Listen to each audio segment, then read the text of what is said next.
más del 13%. ¿Para qué? Para aliviar el bolsillo de los ciudadanos, porque además recordemos que los peajes impactan no únicamente a los que salen de vacaciones ahorita en Navidad. Los peajes afectan toda la cadena de alimentación, de todo lo que se transporta a través de las carreteras. Entonces, se ve impactado por los peajes, al igual que por la gasolina. Hace 2 años con el congelamiento. Hay que remediarlo ahora. Claro, entonces, pero es que estuvo bien en ese que momento, nadie pagó esos peajes. como una medida antiinflacionaria, estuvo bien. Como una medida a través del presupuesto general terminamos pagando esos peajes. Claro, así como por el presupuesto general, del presupuesto público. Pero así como por el presupuesto público, mi querido Víctor, pagamos también las carreteras y no nos ponemos aquí a lamentarnos ni a decirnos que es un hueco. No, es que con los recursos públicos se construye infraestructura de vías, de carreteras, a veces con licitaciones, a veces a través de concesiones. Y en este caso se tomó una medida que fue correcta en su momento. ¿Para qué? Para combatir la inflación en los alimentos, la inflación en el transporte. Y como lo está diciendo la ministra con mucha claridad, esa inflación ya está estabilizada, motivo por el cual no hay ninguna razón para seguir congelando el precio de los peajes, sino para ajustarlo. 701, bueno, respetable posición, Paula, de quienes defienden. ¿Pero hay hueco o no hay hueco? Pues claro que hay hueco. Claro que hay hueco. Tan hueco ahí, Felipe, que va a aumentar 10% el valor de los peajes del 1 al 15 de enero. Pero claro, es que también fue un experimento que hizo este gobierno, porque es que tarde o temprano todo pasa cuenta de cobro y no hay almuerzo gratis.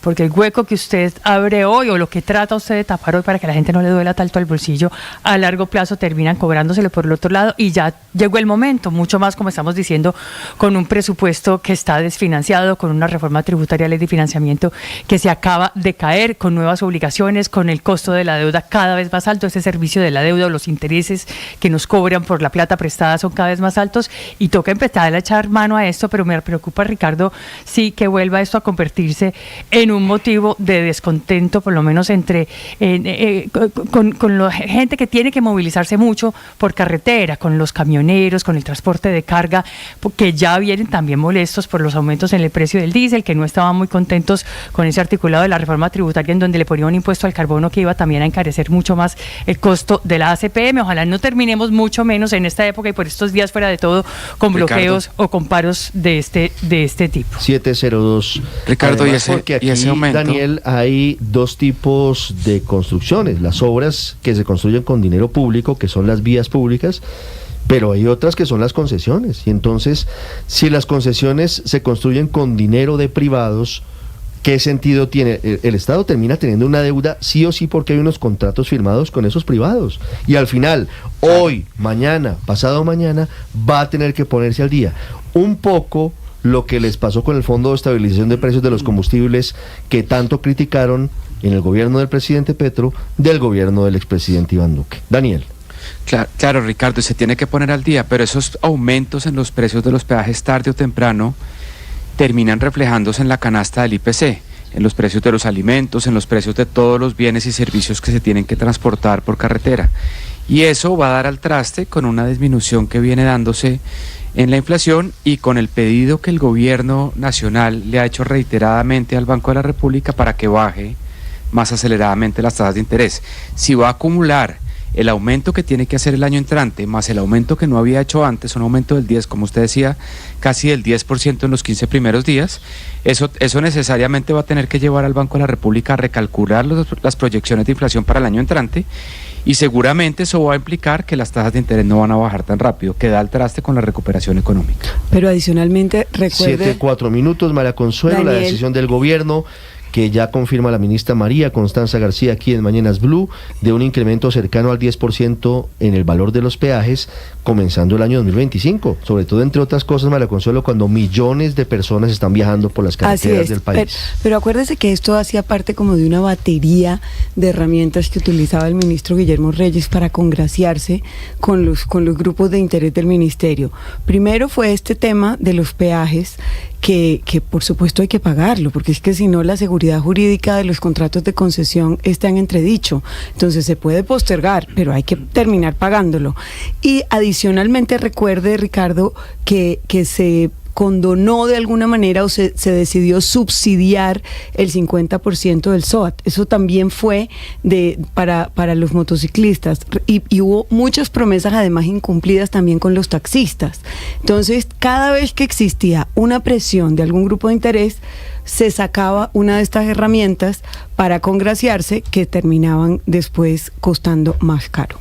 7-5 minutos, Héctor. Yo estoy de acuerdo con María Consuelo que la gestión del ministro Reyes realmente fue muy mala, entre otras cosas por eso que recuerda María Consuelo, y es que pues parecía siempre querer darle gusto a los grupos de presión, y cualquier presión siempre terminaba además en un costo altísimo. El del subsidio al SOAT fue espantoso, y pues este aplazamiento del alza de los peajes claro que tenía un efecto, y es que el Estado a través del presupuesto general tenía que asumir ese costo, especialmente en las carreteras donde había contratos firmados de concesión que había que cumplir.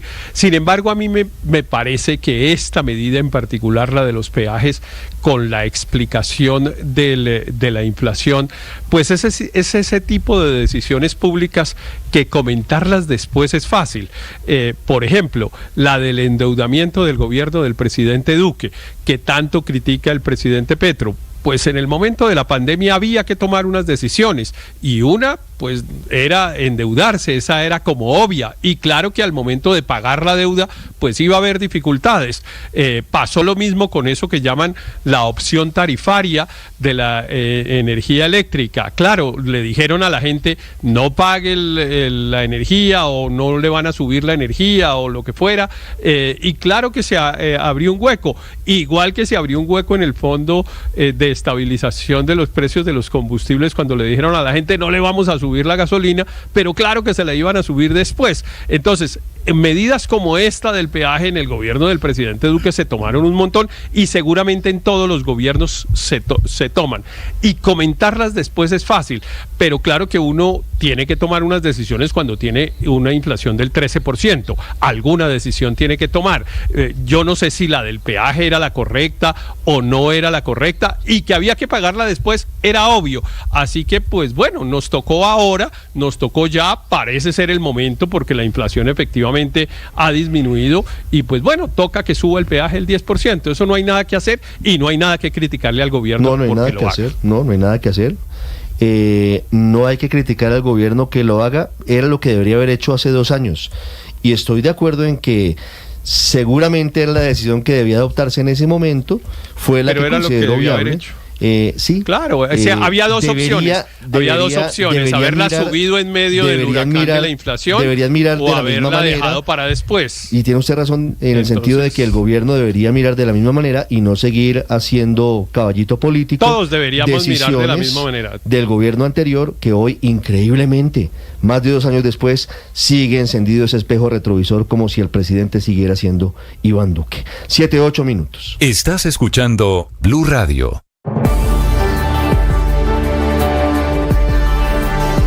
En una época que nos emociona, así suena la Navidad en Blue. Comenzó la Navidad, póngase en modo arbolito. Estamos hablando de Navidad, hablemos precisamente de eso. No me digas Happy New Year. Feliz Navidad y próspero año nuevo les deseamos en Blue.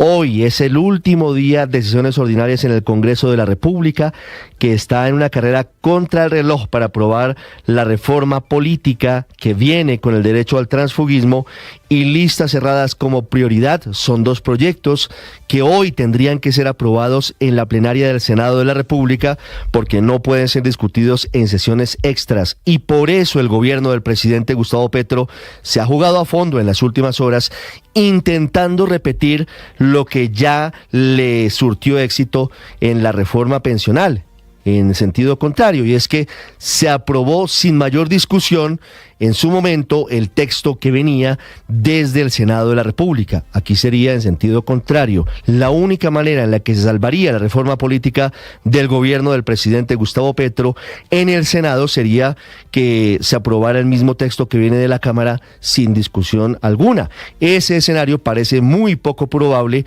en un Congreso que además está bastante difícil para el presidente Gustavo Petro luego de la andanada del jefe del Estado en los últimos días, no solamente porque dijo que él rompía relaciones con las comisiones económicas, comisiones terceras y cuartas de Senado y Cámara, sino porque además, recuerden ustedes desde San Andrés, le dijo maldito Congreso por no haber aprobado su ley de financiamiento.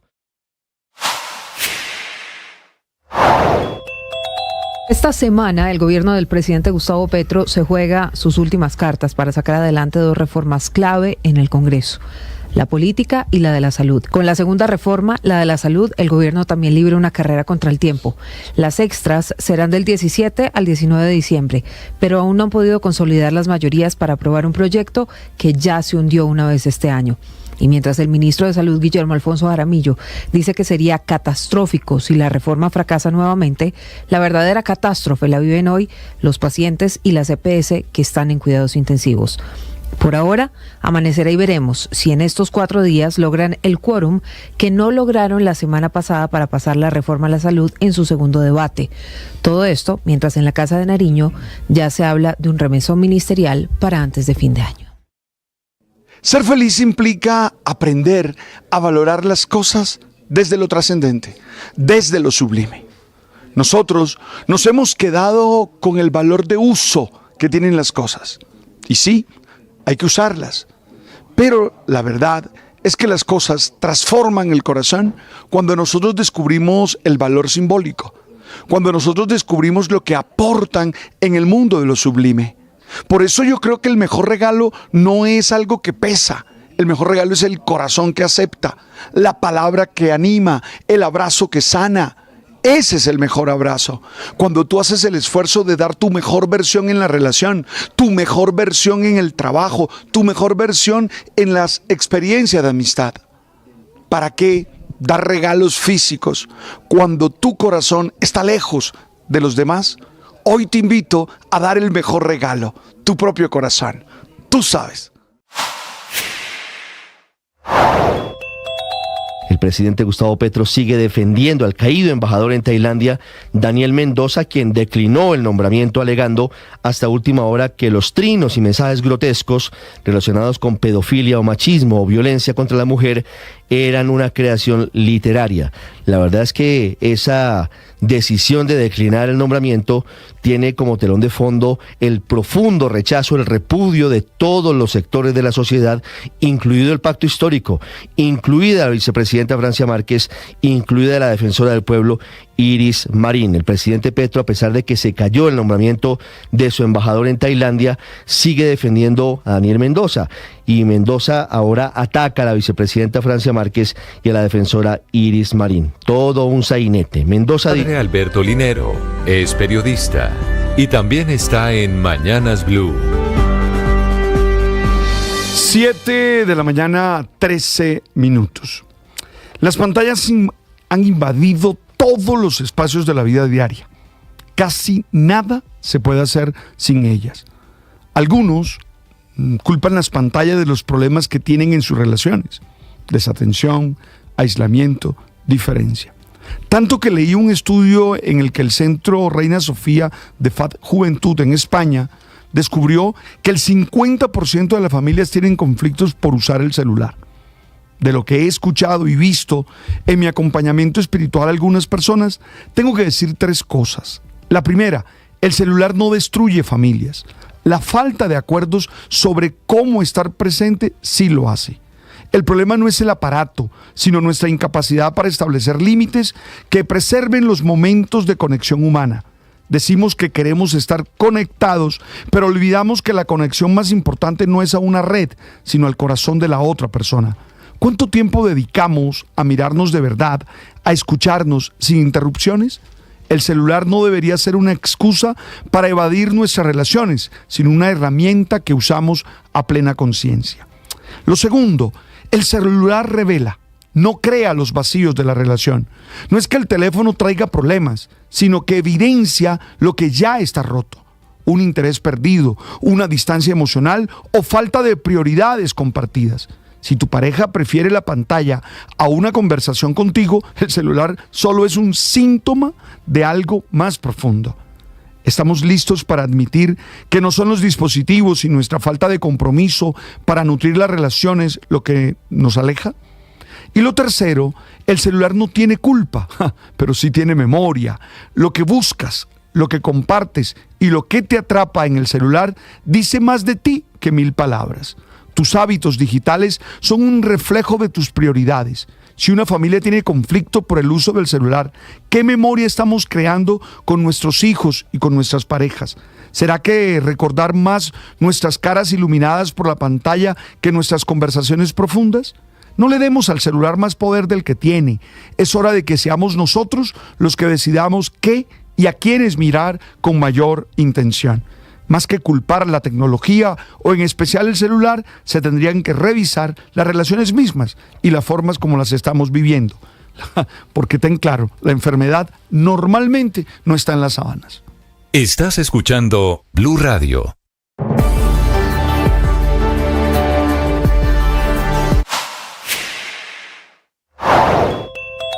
Se retoma la negociación del salario mínimo, crucial para 3.3 millones de colombianos que devengan este salario mensual, pero importantísima también para el resto de habitantes del país por el efecto cascada y los aumentos en los precios que trae amarrados por varios lados. El propio presidente Gustavo Petro ha dicho que el aumento debe ser significativo a raíz de la caída de la ley del financiamiento y a raíz también de que el futuro es incierto para la reforma laboral. Unas declaraciones y puntadas del presidente de la República que hacen prever que el aumento muy posiblemente podría salir por decreto muy cerca también del 30 de diciembre, que es cuando es el plazo máximo para este fin. Y declaraciones que enrarecen todavía más el ambiente en la mesa de concertación laboral y salarial, con enorme inconformidad por el dato de productividad que para el DANE pudo haber estado por encima del 3%, en tanto que para Fedesarrollo, ANIF y la ANDI no superó el 0.9%. Una diferencia en ese dato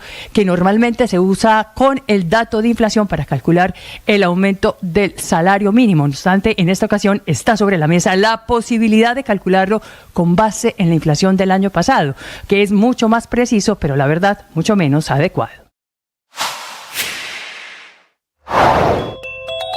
El presidente Gustavo Petro sigue defendiendo al caído embajador en Tailandia, Daniel Mendoza, quien declinó el nombramiento alegando hasta última hora que los trinos y mensajes grotescos relacionados con pedofilia o machismo o violencia contra la mujer eran una creación literaria. La verdad es que esa decisión de declinar el nombramiento tiene como telón de fondo el profundo rechazo, el repudio de todos los sectores. Ya son las 7:18 minutos, momento para hablar de deportes, momento para hablar de dos finales. Primero, la de la Copa Colombia, una fiesta que pintaba para hacer eso, una fiesta que terminó siendo una verdadera pesadilla en el Pascual Guerrero. América Atlético Nacional, el global lo ganaba el conjunto antioqueño 3-1 y América estaba obligado por lo menos a ganar por 2 goles de diferencia para forzar la serie de cobros desde el punto penal.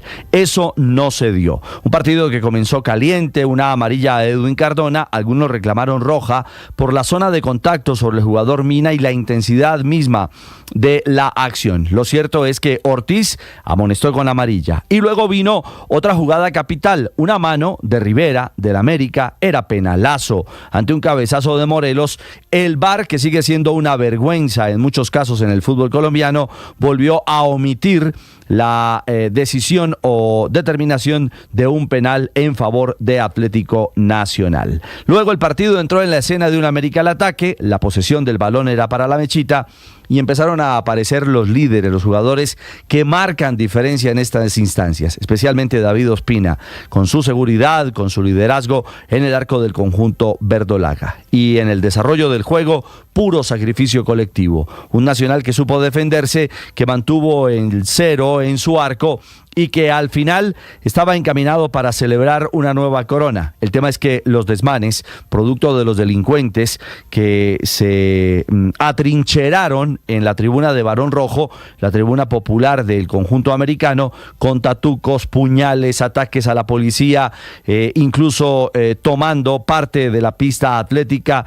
agrediendo a la autoridad, en fin, lanzando de todo, incluso en la tribuna occidental, a la salida de los jugadores de Atlético Nacional. Todo mal al minuto 84, cuando el árbitro José Ortiz debió suspender y luego dar por terminado el partido ante la falta de garantías. Jugadores del América entre lágrimas, entre ellos Adrián Ramos. Era el adiós del capitán América y creo que no se lo merecía de esta manera. Por eso la decepción de algunos de los jugadores que entendieron que no pudieron batallar hasta el final. Luego, la séptima corona para Atlético Nacional, entregado el trofeo en el camerino. Vaya vergüenza, la que se vive en el fútbol colombiano, entregar un trofeo y unas medallas a un campeón en un sótano de un estadio de fútbol profesional. No hubo vuelta olímpica, salida en tanqueta para el aeropuerto de parte de la plantilla de Atlético Nacional. Es increíble que pase esto en una ciudad como Cali, en un estadio como el Pascual Guerrero, en medio del fútbol profesional en Colombia. El verde llegó esta madrugada a Medellín, primer título para Efraín Juárez, el número 34 en el historial del conjunto antioqueño, que ahora mira un nuevo reto, la final de la Liga. Mañana Nacional viajará a Ibagué y el miércoles se enfrentará en el juego de ida al Deportes Tolima. Y la otra cara, la del torneo Betplay, una final, el juego de vuelta en el Bello Horizonte, en el Rey Pelé, el estadio de Villavicencio. Unión Magdalena llegó ganando 1-0 la serie. Bueno, al final todo terminó 1-0 a favor de Llaneros, es decir, el global igualado 1-1 en definición de cobros desde el punto penal. Allí Unión salió campeón de la gran final, Llaneros, por ser el mejor de la reclasificación, también ambos ascienden a la primera A.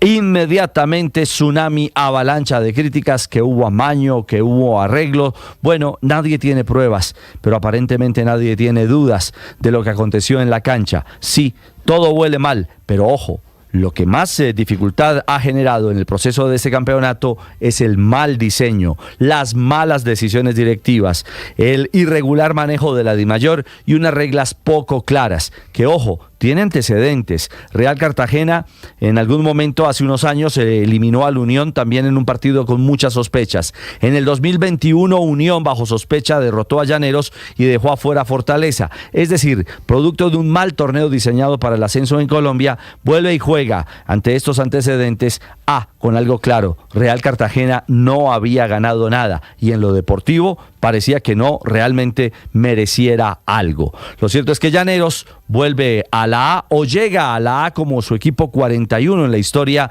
del fútbol profesional en nuestro país. Ya Villavicencio había tenido un equipo en la A, se llamaba Centauros y lo hizo en el año 2023. Así que se van definiendo los caminos, el ascenso en Colombia, la Copa y ahora nos queda en la ruta la Liga, una fiesta que comenzará el próximo miércoles en la ciudad de Ibagué. 7:22, los deportes a esta hora en Mañanas Blue. Estás escuchando Blue Radio.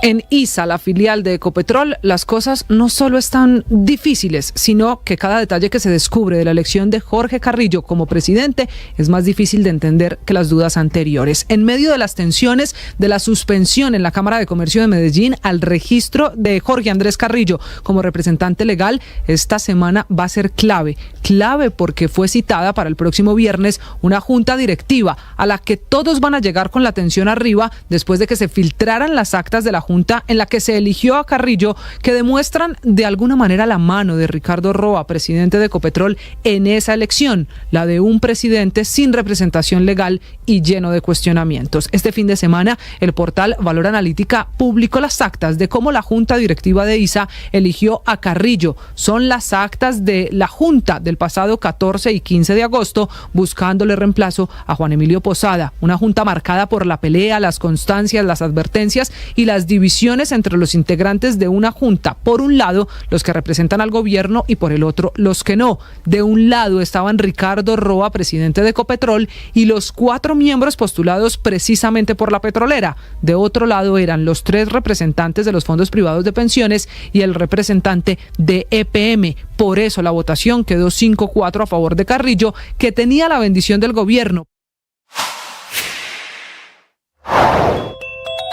Noticias Caracol obtuvo los videos de las cámaras de vigilancia del Ministerio de Hacienda que registraron los ingresos y reuniones de los principales protagonistas del escándalo de corrupción en la Unidad Nacional de Gestión de Riesgo. En esos videos que fueron revelados anoche por Noticias Caracol, varios congresistas como Liliana Vitar, Juan Pablo Gallo, Guadí Mansur, Julián Peinado, Karen Manrique y el excongresista Juan Diego Muñoz, integrantes de la Comisión Interparlamentaria de Crédito Público y que eran los encargados de votar esos créditos internacionales, fueron grabados en encuentros con funcionarios del Ministerio de Hacienda, incluidos el exministro Ricardo Bonilla y la exasesora de ese despacho, María Alejandra Benavides.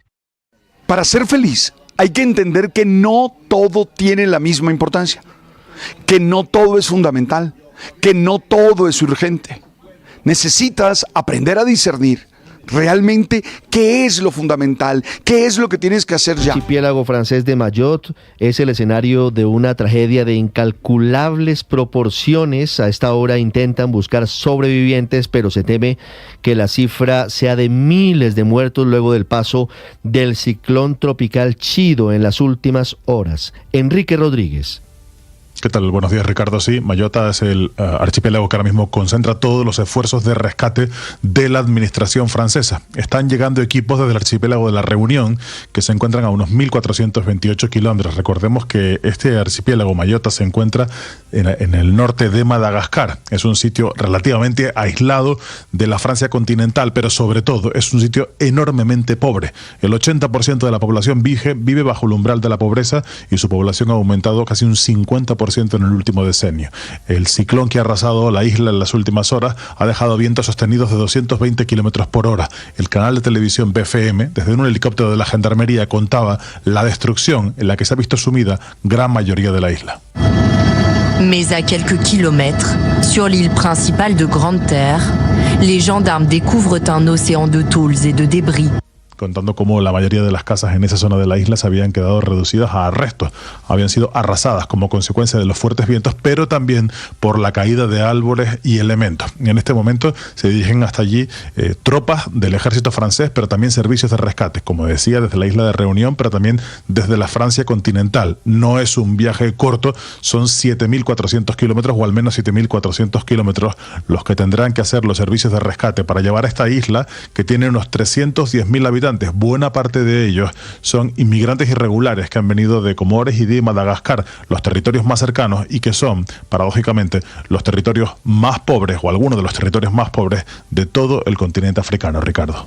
Enrique, gracias. 7:27 minutos. Hay una tragedia medioambiental, hay una situación muy grave en la zona cercana a la península de Crimea. Se hundieron, fueron destruidos 2 portaaviones rusos por consecuencia del mal tiempo, no por cuenta de la guerra, pero el derrame de crudo comienza a amenazar severamente a los ecosistemas en esa zona del mundo. Desde Londres, Silvia Carrasco.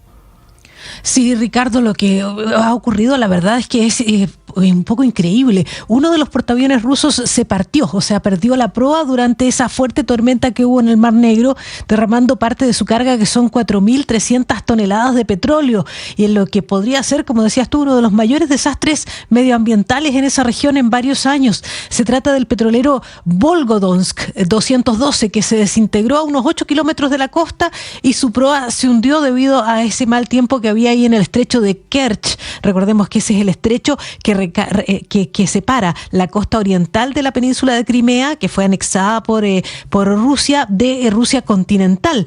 Al menos uno de los miembros de la tripulación de ese portaaviones murió, y según los servicios de emergencia ya fueron evacuadas 13 personas de ese portaaviones. 11 de ellas fueron ingresadas en el hospital con hipotermia y 2 de ellas están en estado grave.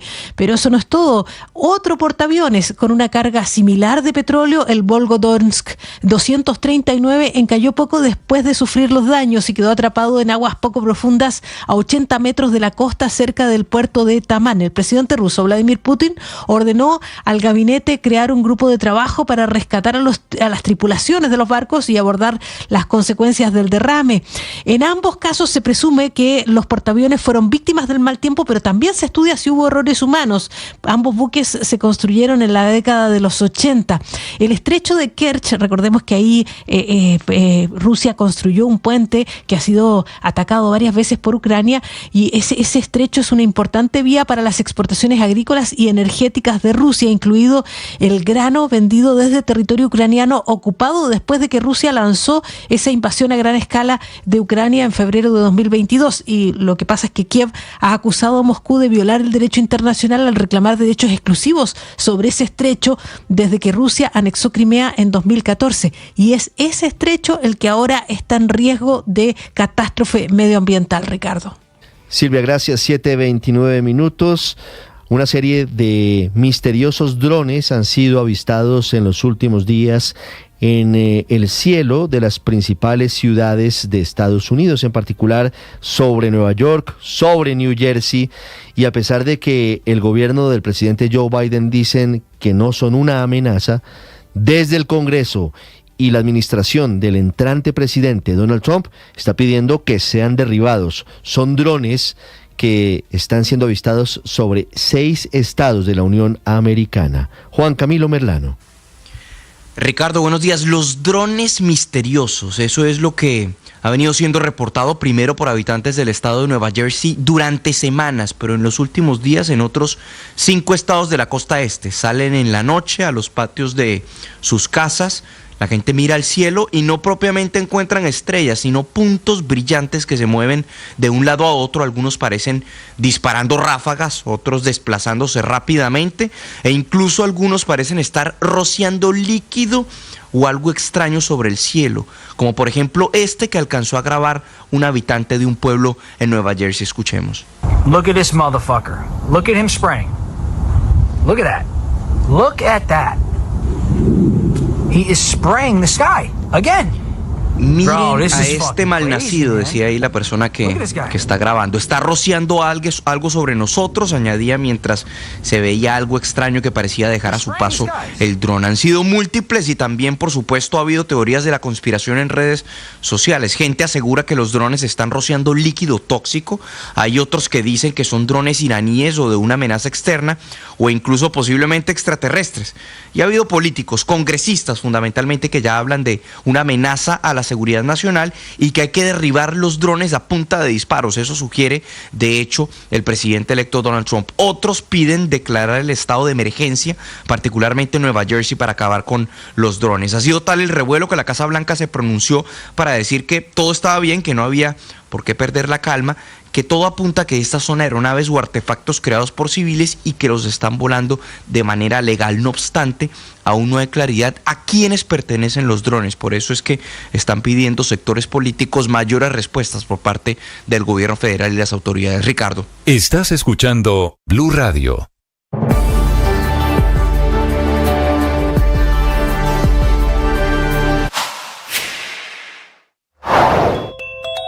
Hoy es el último día de sesiones ordinarias en el Congreso de la República, que está en una carrera contra el reloj para aprobar la reforma política que viene con el derecho al transfugismo y listas cerradas como prioridad. Son 2 proyectos que hoy tendrían que ser aprobados en la plenaria del Senado de la República porque no pueden ser discutidos en sesiones extras, y por eso el gobierno del presidente Gustavo Petro se ha jugado a fondo en las últimas horas intentando repetir lo que ya le surtió éxito en la reforma pensional, en sentido contrario, y es que se aprobó sin mayor discusión en su momento el texto que venía desde el Senado de la República. Aquí sería en sentido contrario. La única manera en la que se salvaría la reforma política del gobierno del presidente Gustavo Petro en el Senado sería que se aprobara el mismo texto que viene de la Cámara sin discusión alguna. Ese escenario parece muy poco probable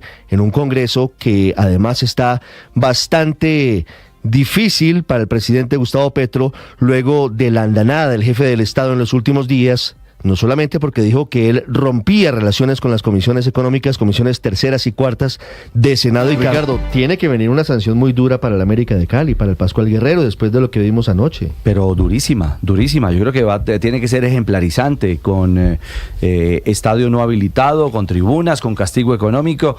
Es decir, aquí lamentablemente el mal estaba detectado y las autoridades o se hicieron los de la vista gorda o tienen dientes de leche, o yo no sé cómo calificarlo. Pasa en diferentes ciudades del país, lamentablemente pasa con diferentes clubes de fútbol y pareciera que todos terminaron sometidos a los vándalos. Ricardo, todos terminaron sometidos a los violentos. Hace 8 días el antecedente fue delincuentes vestidos de hinchas del América de Cali, pidiendo cédulas, levantando camisetas para ver tatuajes, pidiéndole a la gente que hablara para ver si eran costeños, escuchando acentos para saber si eran costeños o no. El Barón Rojo era la policía en el Estadio Pascual Guerrero. O sea, Cali está a merced del Barón Rojo. Pero es una absoluta vergüenza. No solo el América, y hay que decirlo, la coyuntura es de anoche del América, pero hemos tenido aquí episodios.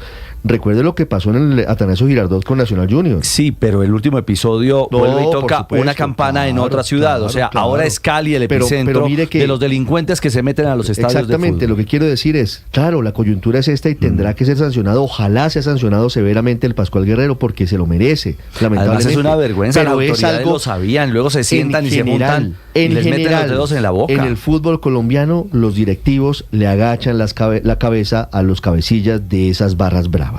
7:35 y en Cali, increíblemente, a pesar de que había unas sanciones, por lo que usted nos cuenta, Ricardo, del partido contra Junior, ayer súbitamente se las levantaron y las consecuencias están a la vista. Más de 30 heridos. Hugo Mario. Pues Ricardo, ese es el saldo que confirman esta mañana las autoridades desde Cali. Después de estos desórdenes, 30 personas heridas, incluyendo 3 policías. La alcaldía está ofreciendo una recompensa de hasta 30 millones de pesos por información que permita la captura de estos delincuentes que empañaron esta fiesta del fútbol, la final de la Copa Colombia, el partido América de Cali Atlético Nacional, que terminó con esta invasión del terreno de juego por parte de integrantes de la barra Barón Rojo, que habitualmente asisten a la tribuna sur del Estadio Pascual Guerrero. Desde esa tribuna, estos sujetos atacaron a la policía con bengalas, con cohetes de pólvora, que inexplicablemente ingresaron al escenario deportivo. Luego, incluso con algunos puñales, con cuchillos, atacaron a otros uniformados. Al final terminaron incluso algunos barristas enfrentados entre sí. Hubo también disturbios en las afueras del Estadio Pascual Guerrero, saqueos y desmanes y peleas y robos en establecimientos comerciales del barrio San Fernando y en otros puntos de la ciudad. Lamentable, Ricardo, porque además de ser la final de la Copa Colombia, era la despedida de una leyenda del fútbol, del capitán del América de Cali, Adrián Ramos, que entre lágrimas se despidió, no solamente por la derrota, sino también por este hecho de violencia que empañó esta celebración, esta fiesta para despedir su carrera futbolística, un futbolista que participó, por favor, mundialista de fútbol, claro, mundialista, estuvo en Brasil 2014, fue goleador de Borussia Dortmund, el equipo más importante de Alemania, el de más hinchada. Más de 150 goles con el América. Indudablemente una leyenda del fútbol, el gran Adrián Ramos. Lamentable lo que pasó. Y esperemos que esta mañana Ricardo se anuncien sanciones. Sí, claro. El Dortmund, sí, claro, bajo el mando del Klopp. Perdón, no. Hertha de Berlín, el Borussia Dortmund fueron goleador, figura, ídolo en el Borussia Dortmund, y del Borussia Dortmund pasó al América. Luego del Hertha vino al América. Del Hertha al Borussia. Sí. La duda. Y luego el América. 7:38. Esa leyenda, Adrián Ramos, lamentablemente no pudo despedirse ayer. Entre otras, esa fue una de las consecuencias de la actuación de los vándalos, de los criminales que se disfrazan de hinchas. El coronel Carlos Oviedo es el comandante de la policía en Cali. Coronel Oviedo, buenos días. Ricardo, buenos días. Un saludo muy especial a la mesa de trabajo y a los oyentes que están a través de Blue Radio escuchándonos a nivel nacional. Coronel, ¿qué pasó? ¿Por qué ayer terminaron los vándalos manchando el espectáculo del fútbol en el Pascual Guerrero?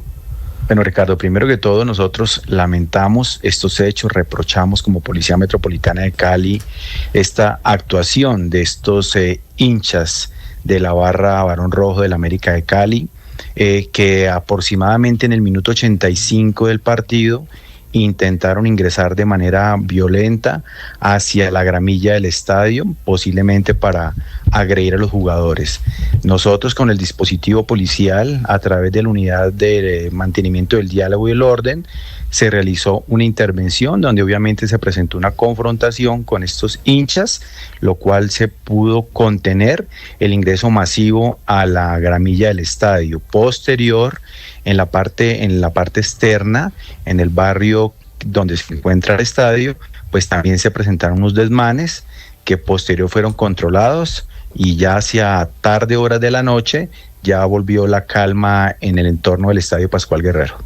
Coronel, ¿cómo es posible que vándalos, que criminales como estos ingresen un dispositivo hechizo como el que estamos viendo allí en nuestro canal de YouTube, que pareciera funciona como una ametralladora, que dispara pólvora como si fueran tatucos contra el ESMAD? ¿Fallaron los controles? ¿No hay suficiente personal para requisar a quienes entran al Pascual Guerrero? Ricardo, ya tenemos que nosotros internamente hacer una verificación de bajo qué circunstancia ingresó este elemento. Yo le quiero decir que el día sábado a las 5 de la tarde se realizó un barrido por todo el estadio con el fin de evitar estos elementos. El estadio entra en una especie de cuarentena, y ya posterior, pues con toda la logística que ingresa y toda la gran cantidad de hinchas, sobre todo con todos los elementos que ellos ingresan, como son los trapos, nos toca revisar cómo ingresó este elemento, que por si es cierto no estaba autorizado. Y aquí quiero aprovechar, Ricardo, porque nosotros, como lo dijo Ricardo Rego, ante los eventos que sucedieron en el partido con Junior, en la comisión, la Policía Nacional puso, digamos, de posición esos hechos que bajo circunstancias tenían que ser, avalados o sucedidos por estos hinchas. La postura de la policía era que la final tenía que realizarse a puerta cerrada. Obviamente. ¿Y ustedes le dijeron eso, coronel, al alcalde de Cali y a la comisión? A la comisión, ahí quedaron los antecedentes de la postura de la policía. Obviamente, entendiendo que era una final y que muchas familias querían disfrutar, se tomaron con las barras para que no se permitieran el ingreso de instrumentos, de trapos, de cualquier objeto. Pólvora inclusive estaba prohibido. Así quedó la sanción. En el transcurso de la semana se enfrentaron unos hechos, inclusive de las mismas barras, donde hubo un acercamiento con la Secretaría de Paz, donde ellos realizaron unas acciones sociales, de perdón, de reconocimiento del error que habían cometido, y convocaron nuevamente a la comisión el día sábado. La postura de la policía fue igual, porque no se podía haber permitido esos hechos de estas barras. Obviamente, eso es una decisión que se hace a través de votos, y los mismos representantes de las barras que estaban allá. ¿Quiénes integran esa comisión? Es decir, ¿quiénes votaron para que al final se levantara o se suspendiera la sanción a las barras bravas del América a pesar de lo que había ocurrido? Bueno, la comisión la integra la Secretaría de Seguridad, la Secretaría del Deporte, Gestión del Riesgo, la Policía y un representante del América de Cali, el equipo local. ¿Y quién votó a favor de suspender las sanciones? Digamos, todos ellos a través de una exposición que hizo la Secretaría de Paz, donde manifestó todo el trabajo social que realizaron con las barras. Se escucharon a los mismos líderes de las barras, donde ellos ahí reconocieron y solicitaron que ante la despedida del capitán Adrián Ramos se les pudiera permitir, y ellos comprometieron que iban a tener un comportamiento, digamos, para poder disfrutar la final y poder hacer la despedida del capitán como él se merecía. Quien propone suspender la sanción a las barras bravas del América es la Alcaldía de Cali, a través de la Secretaría de Paz. Nosotros, la policía es la que nosotros solicitamos que se haga la restricción. La Secretaría de Paz nos manifiesta todo el trabajo social que ellos hicieron, porque obviamente en Cali hay un proceso de trabajar con las barras para que ellos disfruten los escenarios deportivos. La Secretaría de Paz expone el trabajo que hace con las barras, la petición, las lágrimas de cocodrilo de estos bárbaros, porque además me parece increíble que sigamos creyéndoles, coronel, y la policía es la que propone que se posponga la sanción. No, la policía mantiene su postura de que el estadio se tenía que mantener la suspensión a que ingresaran estos elementos. Pero vuelvo y le digo, es una decisión, se analiza por todo lo que se dice allá, tanto se escucha a los líderes, a los demás secretarios, y al final la comisión determina que por la connotación de la despedida del capitán y por la final, que también habían personas, familias, niños que quieran disfrutar, se les permite eso. Por eso nosotros también se dispuso de un componente fuerte de más de 1.150 hombres de la policía que iban a estar garantizando la seguridad del estadio. Nosotros ya empezamos a hacer, digamos, un paneo de cómo se estaba comportando el partido. Cuando ya era el minuto 80 aproximadamente y el partido está 0-0, pues ya nosotros fortalecimos la parte interna del estadio, previendo que fuera a presentarse lo que posterior sucedió y que al fin se evitó que todas esas hinchas barras ingresaran de manera masiva a la gradería del estadio. Obviamente, es un hecho que se reprocha, es un hecho que hay que analizarlo, y ayer la postura del alcalde fue fuerte en contra de los integrantes de estas barras, y en este momento ya hay una noticia criminal aperturada por las lesiones a los policías, por los daños al estadio, y se tendrán que tomar unas sanciones ejemplarizantes, que esa fue la condición para levantar esa sanción, que si se presentaba algún hecho como el que se presentó, las sanciones iban a ser muy fuertes en contra de las barras del América y el mismo equipo, y quedó en el acta establecido. Entonces ya vamos nosotros a iniciar este proceso con esta noticia criminal a través de los videos que en este momento hay por redes sociales, los videos internos del estadio, para poder identificar a estos desadaptados y realizar las acciones judiciales correspondientes. Coronel, ¿cuántos efectivos de la policía heridos? Tenemos 8 miembros de la institución heridos, de ellos 3 tienen, digamos, unas lesiones considerables. Hay una señorita patrullera que recibió un impacto en la parte externa del estadio, en los controles que estamos haciendo, al parecer con arma traumática en el hombro. Hay un policía de la unidad de mantenimiento del diálogo y el orden que tiene una herida abierta en el pómulo, en su rostro, y otro en la mano con exposición de los tendones. Digamos, esos son los que tienen un nivel un poco más de complejidad, pero están estables sin ningún inconveniente. Los demás, algunas contusiones por los objetos que les lanzaron desde las graderías, y también en las confrontaciones que se presentaron en la parte externa. ¿La policía va a denunciar a estos vándalos? Ya anoche mismo. ¿Por qué delitos?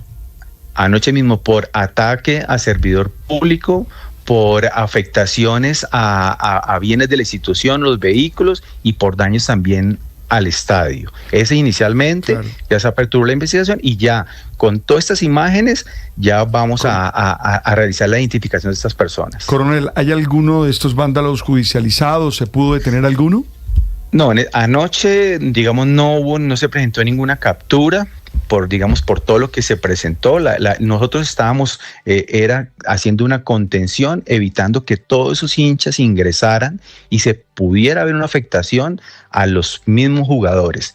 Ya posterior, cuando los podemos, evacuar del estadio, pues es proteger la integridad de todos los elementos que estaban en la parte externa, porque ellos llegaron tratando de afectar algunos establecimientos comerciales, pero digamos en este momento no hay ninguna denuncia, ni pues posterior pudimos evidenciar algún daño, pero sí intentaron hacer algunos saqueos. Por eso tuvimos que enfocarnos a proteger y a aquellos evacuarlos de manera rápida del entorno del estadio. Sí, coronel, ¿usted nos puede confirmar si en la mitad de todos estos hechos se robaron un arma de la policía? El día de allí, cuando estábamos haciendo estas actividades, aproximadamente a unos 25 cuadras, venía una patrulla de tránsito que estaba realizando controles de tránsito. No tiene que ver nada con la seguridad del estadio. Ellos se encuentran con unos buses de estos hinchas. Ellos se bajan de los buses, agreden a la policía, a la patrullera y al compañero de la patrulla, hurtan un arma el arma de fuego de la patrullera. Posterior ya nosotros realizamos una protección de ellos, se hizo un registro a unos buses que estaban ahí en el entorno. Pues esta arma no se encontró, pero ya estamos haciendo todas las verificaciones y las acciones para poder recuperarla. Es decir, ¿se robaron el arma? Se robaron el arma, correcto. ¿Qué arma era, coronel? Una pistola de dotación de la patrullera que estaba de servicio. Sí.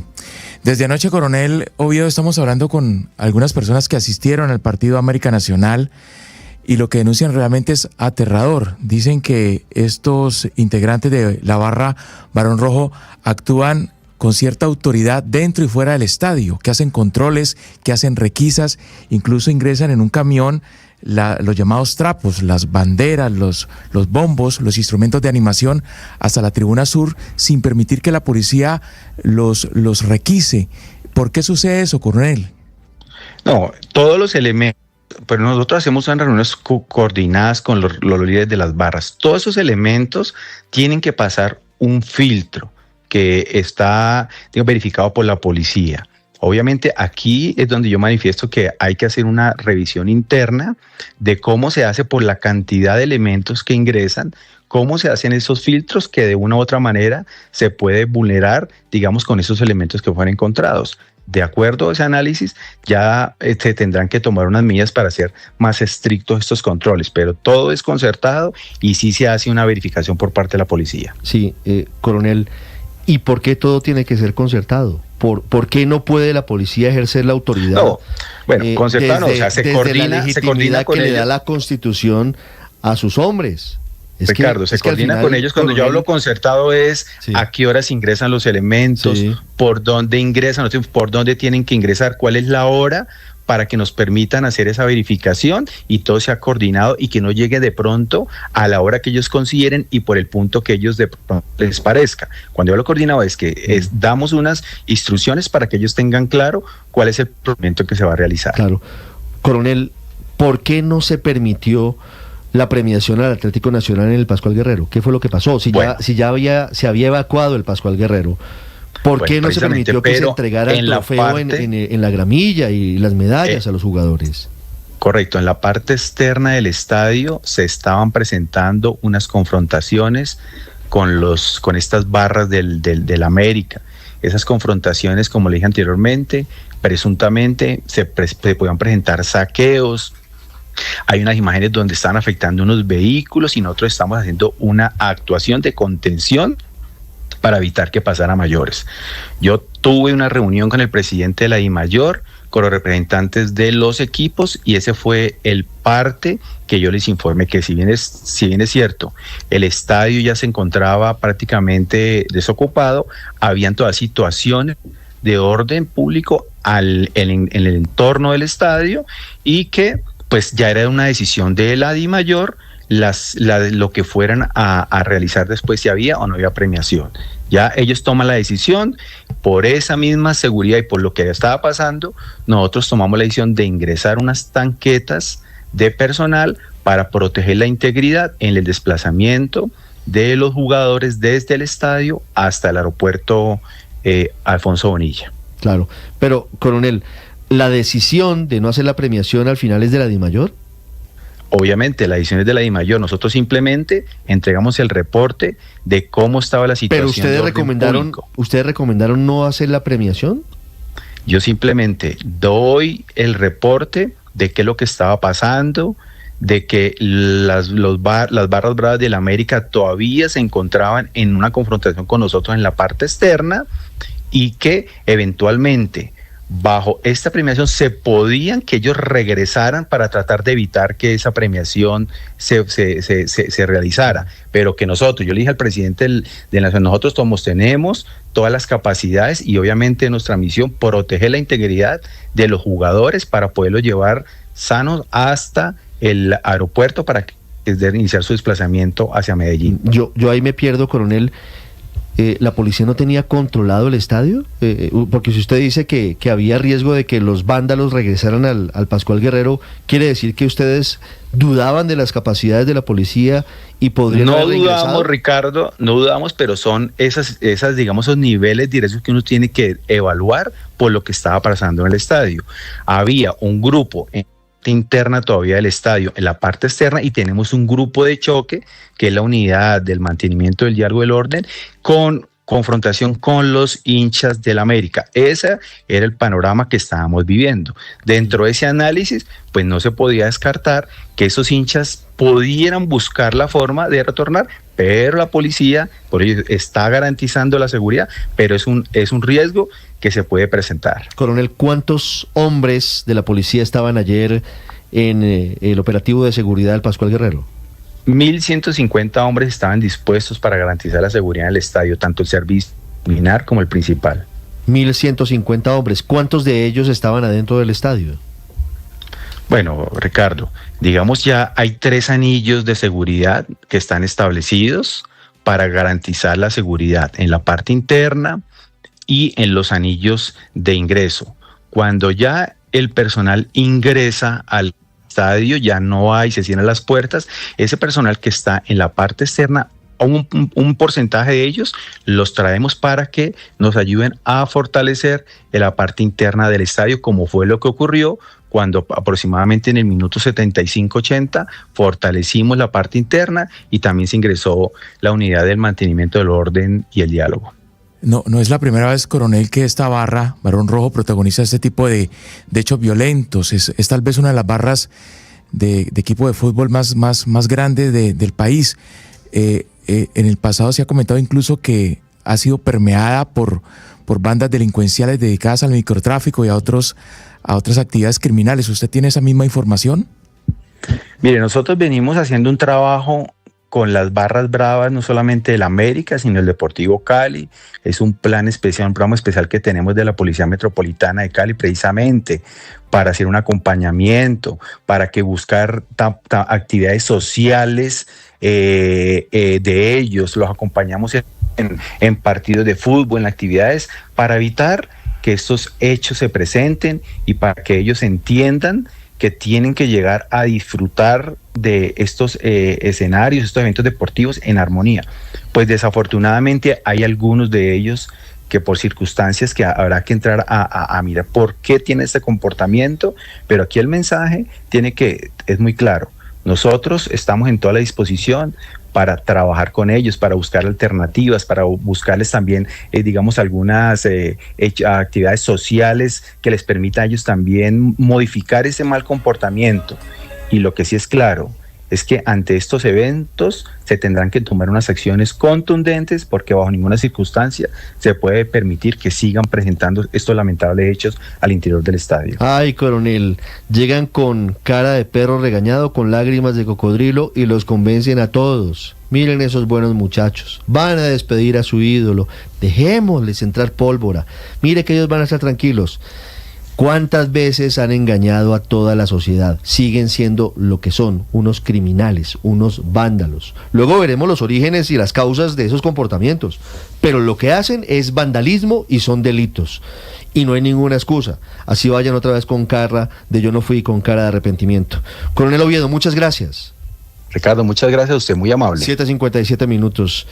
Silvia, se robaron un arma de fuego. Silvia, no hay un detenido. Silvia, habían sancionado a la barra y al final, que pobrecitos que no, que pueden entrar todos los elementos y vuelven a cometer delitos. Pero ¿sabe a mí qué es lo que más me sorprende, Ricardo? Se roban un arma, como usted lo dice, meten al ESMAD, hay policía, 3 anillos de seguridad, es lo que nos estaba diciendo el coronel, y ni una sola persona detenida. Están anunciando un cartel de los más buscados, de los presuntos responsables, pero a mí lo que me parece increíble, honestamente, es que no haya ni una sola persona capturada en medio de todos estos desmanes. Lo que más me preocupa, patrullera del arma resultó gravemente herida. Lo que más me preocupa es que cogieron ventaja, Ricardo, cogieron ventaja, Luis Ernesto, los vándalos en el fútbol, y estamos sometidos. A ver, es la ley de los delincuentes que están cabalgando en el fútbol colombiano.